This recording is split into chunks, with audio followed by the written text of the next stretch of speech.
Good morning. Kaylee, I loved your video and how you talked about how like tort law is different than like criminal law and that like it looks at the heart and the motive, like and we as Christians do the same thing when examining each other. Connor or Charles, you talked about like your painting business and how like sometimes there's negligence, like when you had a new coworker come on and he didn't set up the right procedures, he drip paint on the floor and people breaching contract and not paying y'all.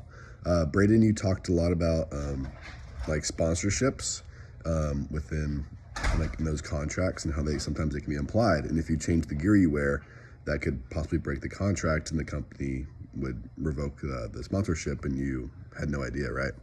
And Andrew, I liked how you talked about like your baseball team, how you saw like breaches of contract, you saw people be selfless. Like your friend wanted to lend you his truck, but he backed out in the end, and that was a breach of contract to you. And Maya, you talked about how you're like signed onto a record label and how there's a lot of breaches in contract in that. And it's like, at what point do you show grace and at what point do you take legal action? But great job, group 2. Keep it up.